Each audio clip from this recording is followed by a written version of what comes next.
Olá, estamos de volta com Tudo a Ver aqui na RTV. Você nos acompanha de segunda a sexta pela manhã das 10 às 11 e também à noite das 7h30 às 8h30 da noite. A gente está no ar nos canais 19, 53.1, canal 20 da NET TV a cabo e ainda na internet rtv.net.br. A gente está no ar no oferecimento de Oral Sim 3045-7777. O telefone está na sua tela, apesar de ser um número fixo, também é o WhatsApp. Você pode adicionar, tirar todas as suas dúvidas. Também está conosco o Estúdio de Beleza Tati Amandio em Içara. O WhatsApp também está na sua tela. Você pode encontrá-los nas redes sociais também. Ainda está conosco a Marisa de Sara, que me veste no dia de hoje. Móveis Correia Bac, que traz todas as semanas uma dica sobre arquitetura, design de interiores, decoração aqui no Tudo a Ver. E ainda o curso de moda do Senac, que toda sexta traz uma dica bem legal sobre o universo da moda e também sobre o universo do curso aqui na cidade. Mas a gente vai falar um pouquinho sobre trânsito, sobre mudanças, sobre legislação. Eu recebo aqui o Dr. Vinícius Ribeiro, ele que é presidente da Comissão de Trânsito da OAB. Doutor, bom dia, bem-vindo. Bom dia, Carol. Bom dia a todos. Primeiramente, eu agradeço o convite, porque o trânsito sempre fica em segundo plano e a gente tem percebido, nós que trabalhamos com trânsito, temos percebido que começa a ficar em foco, né, o trânsito, e a gente está participando bastante, enfim, de rádio e televisão, colocando o trânsito, né, tirando o trânsito de segundo plano, porque ele é extremamente importante, né, porque todos estão no trânsito, né, então nós não podemos deixar o trânsito em segundo plano. Então eu agradeço desde já em nome da OAB, em nome de o pessoal que trabalha com o trânsito na cidade de Criciúma.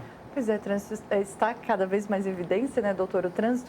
E até essa comissão, ela já existe um tempo, e você estava me dizendo aqui antes de a gente começar a entrevista que mudou o nome recentemente para ficar ainda mais abrangente, porque o assunto é grande, né? Claro, então, essa comissão entrou logo quando eu entrei na OAB, quando eu passei na prova da OAB, e eu já trabalhava com trânsito há 16 anos. Trabalhei de instrutor de trânsito há 16 anos. Então, quando eu entrei na OAB, eu pedi, né, para o presidente, na época era o Michalak, vamos criar uma comissão de trânsito. Na hora de pronto, ele aceitou, porque já existia uma em Florianópolis, que é um braço, né? Florianópolis é a nossa seccional, né? Então, vem para a questão da Criciúma. Então, como tinha lá, nós poderíamos abrir aqui. E era de transporte e mobilidade urbana. E aí, com a criação da nova comissão lá em Florianópolis do trânsito, na hora eu conversei com o atual presidente, que é o Rafael Búrigo, vamos trocar o nome, porque vai abranger, vai ficar muito mais, né, o geral, nós colocarmos a comissão aqui de Criciúma como trânsito, que daí também engloba o transporte e a mobilidade urbana. Então foi perfeito, né? Então a gente já vem trabalhando desde a época do Michalak, 2014, passamos pela presidência esqueci o nome agora, me fugiu o nome do Jeremias, Fábio Jeremias. Ele que está vendo, ele vai depois perguntar como tu esqueceu o meu nome. Do Fábio Jeremias, e agora a gente está na presidência do Rafael Búrigo, e ele prontamente aceitou a troca do nome, né? Então ficou muito melhor, né? Ficou mais abrangente em relação.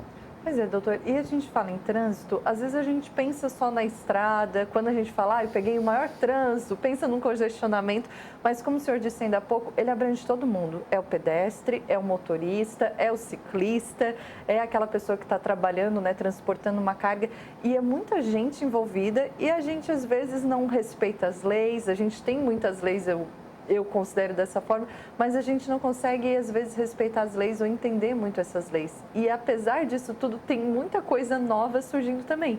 Eu imagino que, apesar de você já trabalhar com isso há muito tempo, tem que estar sempre em estudo, tem que estar sempre ligado nas mudanças que estão acontecendo também, né, doutor? Sabes o que acontece? Nós, motoristas, né, nós já temos carteira há vários anos, enfim, né, mas a gente não se atualiza. Né? Mudam-se as coisas e a gente não se atualiza.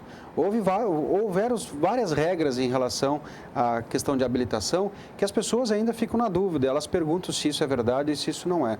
Eu chego num ponto muito claro em relação à habilitação.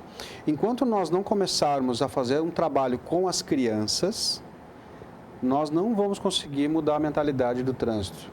Criciúma, Brasil, enfim.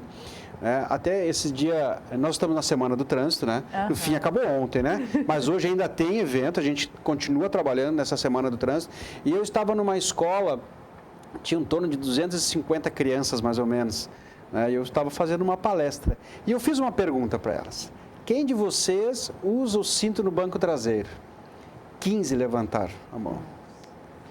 Eu contei, né? Então, assim, ó, é muito preocupante isso aí. Mas é culpa delas? Claro que não. Isso é culpa dos pais, é culpa das pessoas que acham que, na verdade, é a sensação de impunidade. Ou melhor, a sorte. Eu vou na sorte. Se eu não levar a infração, que bom. Eu fiz aquilo que eu achei que eu deveria ter feito. E aí, quando leva a infração, reclama que é a indústria da multa, né? Aquelas conversas que a gente escuta diariamente, que só querem multar, só querem multar. Mas nós cometemos as falhas, então nós não podemos reclamar. Então, se eu não levo meu filho, eu levo meu filho no banco traseiro, sem o cinto de segurança, como eu não estou cometendo uma infração? Eu estou, além da infração, eu estou cometendo um assassinato, porque numa colisão frontal ou lateral, o teu filho vai sair voando pelo para-brisa. A gente costuma até, Carol, apresentar um vídeo, não é vídeo ofensivo em relação a sangue, essas coisas tudo, né? A gente procura apresentar um vídeo daquele teste crash que é com bonecos. O que acontece quando uma criança está no meio do banco, no banco traseiro? Que numa batida frontal ele voa pelo para-brisa. Inclusive, até um amigo perguntou assim, eu não consigo fazer o meu filho andar de cinto. Eu digo, então mostra esse teste para ele. Diz que foi tiro e queda, assim, né? No outro dia ele já estava colocando o cinto, porque a criança ela é esperta, né? E tu ensinando uma criança, ela vai cobrar desse adulto, né? Eu tenho um afilhado que ele entra e ele sabe que ele tem que botar o cinto no banco de trás, porque não precisa mais o assento de elevação, que ele já passou da idade. Mas se senta alguém do lado dele, a primeira coisa que ele faz é assim, tem que botar o cinto. Porque ele me vê de cinto na frente, vê meu esposo de cinto na frente, ele bota o cinto dele. Sentou alguém ali, ele vai cobrar. E a pessoa tem que botar o cinto, porque ele vai ficar cobrando. E quando a gente ensina uma criança, essa criança vai reproduzir isso e quando ela for adulta, ela vai chegar no carro e já vai botar o cinto. É tranquilo para ela isso, né, doutor? Tu sabe que teve uma criança lá que, terminamos a palestra, ela veio conversar comigo, devia ter uns 8 anos, mais ou menos, né? E aí eles ficam entregando os outros, né? Meu pai não faz isso, meu tio... E aí uma perguntou para mim assim, mas por que vocês adultos não fazem as coisas certas, então? Eu fiquei sem reação, assim, na hora, porque foi uma batida bem forte, né? E eu disse, realmente, né? Então, a gente conversando assim, eu disse para ela, então a nossa geração, ela está perdida, né? E é realmente isso, né? A nossa geração agora, nossos motoristas agora, é difícil da gente consertar. Então, essa questão dos 10 anos, a questão de redução de acidentes de trânsito que termina o ano que vem, eu estou extremamente preocupado porque eu não sei se nós vamos conseguir chegar numa redução. Porque o que se vê aí é impressionante. É uma campanha da ONU, né? Uma campanha da ONU dos 10 anos para a redução de acidentes de trânsito. Mas o que a gente vê... a Polícia Rodoviária Federal vem batendo recorde de infrações de embriaguez ao volante. Toda semana nós temos um número elevado de embriaguez. Uns dizem, porque agora eles pararam de fazer as infrações por radares, né? Porque está proibido os radares móveis nas BRs. Isso, né, é importante esclarecer, nas rodovias federais. Estaduais, a Polícia Rodoviária Estadual pode ainda continuar utilizando o radar móvel sem problema nenhum, né? Então as pessoas estão dizendo, porque como tirou um pouco dos radares móveis nas federais, os agentes estão autuando mais. Não é isso aí, eu vou naquela questão da sorte, né? A pessoa bebe e vai dirigir. Se ela tiver sorte, ela não vai ser parada e não vai ser autuada, que hoje a multa está quase R$3.000, né? E, doutor, entrando nessas questões, né, das mudanças e tal, eu vou ainda puxar um pouquinho dessa história de 15 crianças só com cinto de segurança. A gente teve recentemente essa polêmica da cadeirinha, certo, né? Não precisa mais, o pai e a mãe que vão decidir. E eu ouvi de muitos pais assim, não, mas eu jamais vou deixar meu filho no banco de trás sem a cadeirinha. Mas talvez são os 15 que fazem a criança usar o cinto no banco de trás. Né, e todos os outros, porque a gente tem muito isso, não sei se é coisa de brasileiro, mas essa questão de, não, se não é obrigatório, se não vou ser multado a respeito disso. Sim. eu não vou fazer isso. E isso me preocupa muito, porque às vezes quem já tem a cadeirinha, doutor, vai botar o filho na cadeirinha, né? Já está acostumado, já ensinou a criança daquela forma. Mas às vezes um casal que está tendo um filho agora, que às vezes, eu não vou precisar gastar com a cadeirinha. Como é que o senhor, que trabalha com o trânsito, né, e é advogado e faz parte, entende a legislação, observa essa questão especificamente da cadeirinha? Eu vejo extrema preocupação, né? Precisar ter uma lei, que é o que a gente está conversando, vem batendo um papo, ter uma lei para que seja obrigado ao uso da cadeirinha, que é esse caso, em relação a essa lei, né, específica, que está determinando, porque eles não querem punir, mas eles querem que os pais tenham essa responsabilidade sobre as crianças, entendeu? Eu vejo um pouco diferente. Nós temos um problema seríssimo da sensação de impunidade, né? Ou seja, quando não é obrigatório, fica mais fácil para mim. Essa questão dos radares móveis que tem nas rodovias, eu escutei várias pessoas. Agora eu vou conseguir fazer Criciúma, Florianópolis em menos tempo. Porque com certeza irão acelerar um pouco mais. Então a questão da cadeirinha realmente fica mais a critério dos pais, mas eu, ao meu ver, não deveria ter tirado a punição. Certo? Deveria ter continuado a punição e ter feito um trabalho de conscientização dos pais, das pessoas que estão transportando as crianças. Porque eu acho que a gente não tem maturidade para isso ainda, né, doutor? Não temos. Então é isso que e a menina conversou comigo aquele dia, nós chegamos a uma conclusão. A nossa geração, ela tem um problema sério de cumprimento das regras, né? E essas regras não é porque, vamos lá, é a indústria da multa, porque o policial está escondido atrás da árvore. Eu sempre digo, se cumprir a regra, a legislação, que diferença faz de ter um policial atrás da árvore ou uma fiscalização numa blitz para ver se está usando a cadeirinha ou não. Então, assim, eu vejo sempre uma questão da segurança. A cadeirinha é eficaz, sim. Até teve um vídeo nos Estados Unidos, quando o carro fez uma curva à direita, a porta abriu e a cadeirinha caiu. E a criança estava amarrada na cadeirinha, não sofreu um arranhão. Então, tem eficácia. É importante o uso. Tem cadeirinhas, tem bebê conforto, né? Tem o assento de elevação.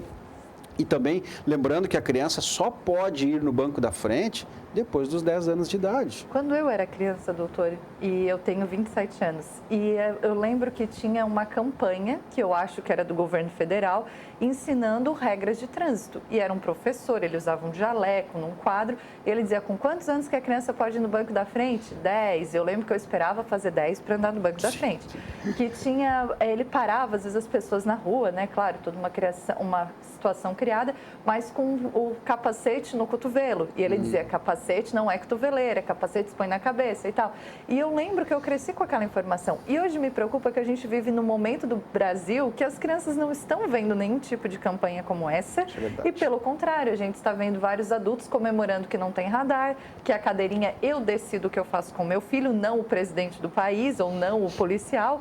Eu decido o que eu faço da minha vida e tal. E isso me preocupa bastante, assim, o que será que essas crianças que hoje têm a idade que eu tinha naquela época estão aprendendo, né? Uma menina daquela de 8 anos era consciente, né? Já viu, opa, esses adultos têm problema, mas e as outras, né? Tu sabe que essa sensação que os motoristas têm, os pais, de poder, né? Ou seja, eu sou bom. Eu sou ótimo motorista, então comigo não vai acontecer. As pessoas associam muito ser bom motorista com a quantidade de infração que levaram. Isso não tem nada a ver. Isso não tem nada a ver, porque eu sempre faço um questionamento. Quando a pessoa me diz assim, eu sou um bom motorista, eu pergunto por quê? Ele me responde, porque eu nunca sofri nenhuma infração. Aí eu pergunto de novo, tu já passou alguma vez da velocidade máxima permitida na BR-101? Já passei. Então tu cometeu uma infração. Tu teve a sorte de não ser abordado ou não ser pego num radar, então tu teve a sorte. Então, tu é um infrator. Independente de se tu foi abordado ou não, tu cometeu uma infração. É um infrator não descoberto só, né? É um infrator que não foi descoberto. É isso mesmo. É a mesma coisa a embriaguez ao volante, que é uma das mais preocupantes, né? Que as pessoas acham e às vezes até nós escutamos o seguinte, eu dirijo melhor bêbado do que são. Isso aí é impressionante. Porque eu ando mais devagar. Então, é um problema, o trabalho tem que ser feito com as crianças. Eu te digo sinceramente, trabalhei muitos anos em autoescola, na sala teórica. Nós temos problema com aqueles alunos que estão com 18 anos, que nós temos ele tem um passado que o pai ou a mãe, ou enfim, outra pessoa, dirige de uma forma diferente e ele vai cair no trânsito. E o trânsito ele não admite erros.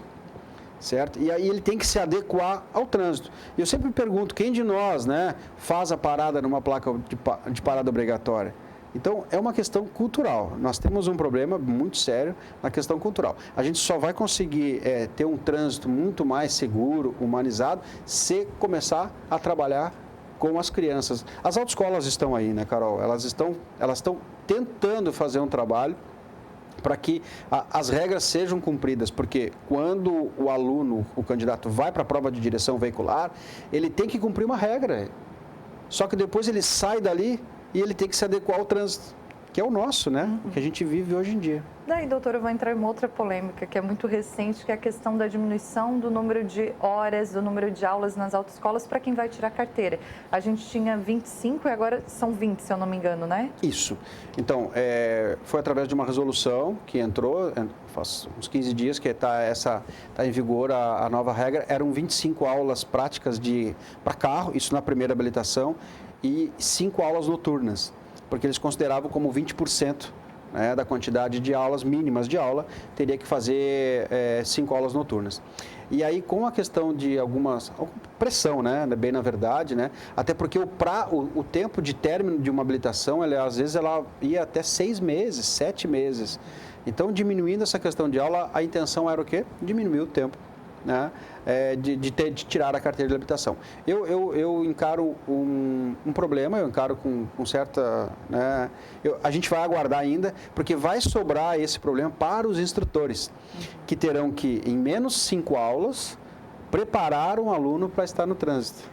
Que, na minha opinião, já não estava preparado em 25 aulas. Justamente. É impossível, né? É quase impossível. Na questão da moto mesmo, eu acho, doutor, um absurdo que a pessoa vai lá, eu tenho carteira para moto, mas eu fiz um circuito, né? Não me lembro quantas aulas, mas era ali. E o teste era ali. Isso. E aí tu vai pegar uma moto e tu vai sair no trânsito. Então, há uma reformulação, né? E isso tem que passar pelo Congresso ainda, né? Que é a questão de reformular a parte do código ali, né? Que é na resolução 68 que fala, sim, tem várias situações. É a questão de fazer aula em via pública de moto. Ou seja, está no percurso, como tu falasse, mas também ir para a via pública. Isso gera um pouquinho de problemas em relação a como dar essa aula em via pública. É complexo, Eu né? te digo que em 99, quando eu trabalhava no Rio Grande do Sul de instrutor, eu dei essa aula em via pública. Então, eu ia com a moto ao lado. O aluno ia dirigindo a moto e eu ia ao lado dele também em outra moto. Claro, num lugar bem sem movimento, né? Uma coisa mais tranquila. Mas eu concordo contigo, essa aula na pista, nesse trajeto, ela não prepara o aluno para estar no trânsito do dia a dia. E é totalmente fora de cogitação. E, doutora, é engraçado que eu já acho que, claro, quando tu está tirando a carteira, eu lembro da minha época, tu queria o mais rápido possível pegar aquela carteira, e a gente não condena ninguém, né, eu não quero levar 7 meses para tirar a carteira. Quem às vezes faz 18 anos já tem essa possibilidade, é tão bom e tal, mas eu já acho que é insuficiente, né, e a gente agora tem um número menor ainda, só porque quantas vezes a gente conhece pessoas que foi no dia do teste e reprovou, e foi de novo e reprovou, e o que a gente escuta? Poxa vida, aquele delegado não me passou, aquele cara é ruim, pô, eu fiz tudo certinho, só porque eu fiz tal coisa, e aí a gente pensa, era só um teste. Né? E aí a pessoa às vezes não ajustou o retrovisor, talvez, ou ela esqueceu o cinto, ou ela passou numa placa de pare, mas era só um teste. Tem a questão do nervoso? Tem, mas um trânsito aqui em Criciúma, às 6 horas da tarde, numa sexta-feira, é muito pior. Terrível. Né? E eu acho que claro, né, que é uma situação muito complexa, mas que a gente também tem que pensar, né, enquanto pessoa, assim, será que para mim realmente é melhor que eu só tenha 20 aulas? Será que eu não deveria fazer mais aulas? Será que eu vou me sentir preparado? Coisas que a gente precisa se avaliar também e não só pensar na lei e na regra, né, doutor? Muitas vezes a pessoa ela vem para tirar a carteira, porque são várias etapas, né? Exame de vista, exame médico, né? Psicotécnico, ele passa pelas aulas teóricas, vai para a prova teórica no Detran, vai para as aulas práticas e, por fim, a prova prática de direção. É a mais temida, a gente sabe que não tem como não ser. A questão do nervosismo, ela é impressionante. As pessoas, elas acabam realmente apagando, né? Da ideia, esquece do cinto, realmente, né? Falou certo, esquece de dar um sinal, que é uma coisa que nós temos problema hoje também no trânsito, mas precisa ser assim. Precisa ter um teste para realmente comprovar se a pessoa está ou não. O grande problema atrás é quando as pessoas não se consideram que não estão aptas para ir para a prova. que o instrutor fala. Quem sabe tu faz um pouco mais de aulas, umas 5, umas 10 aulas a mais, e as pessoas às vezes não aceitam essa questão. Elas acham que naquelas aulas previstas, que eram 25, agora nós estamos em 20, eles têm que sair dirigindo. E nós estamos até hoje aprendendo a dirigir. Eu estou até hoje. A gente está sempre se modificando para que a gente melhore a forma de dirigir. Então, imagina só, com 20 aulas e nesse trânsito de hoje. Até um dado curioso que vem diminuindo o número de habilitações. A gente não sabe se é questão preço, porque realmente é elevado o preço, né, de tirar uma carteira, ou porque as pessoas estão perdendo o interesse. Enfim, porque tem outros meios de transporte hoje, né? A gente não sabe, pode ser que isso também, mas a gente tem percebido. Até o site do Detran tem uma área de estatísticas, né? Que ali consta, todo ano está diminuindo o número de emissão de carteira, de primeira habilitação. Então, a gente ainda não sabe, né? O porquê que realmente está diminuindo. Falta de interesse? A gente não sabe, a gente ainda está computando os dados para ver o que está acontecendo, na verdade. Mas, enfim, pode ser o preço também. Porque uma carteira, no estado vizinho aqui, ela chega a custar quase R$3.600 para tirar uma carteira, a gente sabe que isso. Aqui em Criciúma, a realidade é outra, né? Bem diferente, não chega a isso, é em torno de R$2.000, R$2.300 para tirar uma habilitação. Então, a realidade é diferente. Os custos são altíssimos, né? Porque, imagina só, esse aluno tem que fazer 20 aulas, ele precisa estar no trânsito, 20 aulas. Então, o combustível, é a depreciação do veículo, é o instrutor ali, o profissional, que está dedicado para ele ali durante aquelas 20 aulas. Verdade.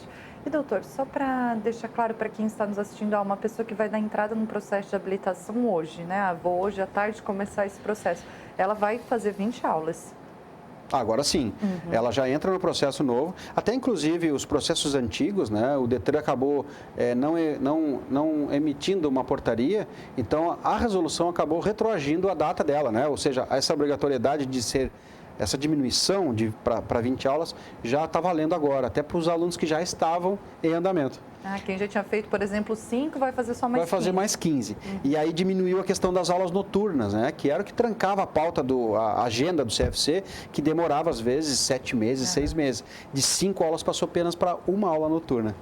Essa aula noturna é importante, sim, porque o aluno aprende a identificar visualmente, porque ele está acostumado a andar só de dia e usar os equipamentos noturnos, né? Ligar farol, essas coisas todas aí. Então, é importante. Mas, sim, iniciando a habilitação hoje, lembrando que tem que estar com 18 anos completo, tá? A questão dos 16 anos ainda está em estudo, aquele emancipado, enfim. Mas a gente nem costuma tocar nesse assunto, porque também teria que trocar o que está no código, então é Congresso, né? Câmara, Senado, então uma coisa que pode demorar. Mas ele iniciando hoje com 18 anos, sim, ele já entra na regra nova e vai fazer somente 20 aulas práticas. Mas a gente sempre diz, né? Não se sentiu preparado? Faça mais aulas. Verdade. Doutor, nosso tempo aqui passa muito rápido, mas eu já vou fazer o convite para que você venha outro dia para a gente conversar sobre placa de Mercosul, sobre extintor de incêndio, que eu acho que nessa área do trânsito a gente tem muito assunto ainda, né? Claro, imagina, tranquilamente. Inclusive, eu já escutei que lá no Congresso estão falando sobre o extintor de novo, né? Então, vamos ver o que vai acontecer. As placas Mercosul também é uma outra polêmica, mas vai entrar, já entrou, Santa Catarina, eu falei com a diretora até na terça-feira, ela disse que talvez para novembro já vai ter uma novidade. Então, mas é um assunto interessante também. Tá certo, doutor. Muito obrigada por ter vindo conversar com a gente. Um ótimo trabalho. A gente está sempre à disposição aqui também. Obrigado também e um abraço a todos. Esse é o doutor Vinícius, ele que é presidente da Comissão de Trânsito da OAB, falando com a gente sobre essas mudanças recentes na legislação do trânsito brasileiro. A gente vai encerrando por aqui. Obrigada a você pela audiência e pela companhia. Siga acompanhando a nossa programação aqui na RTV e até a próxima.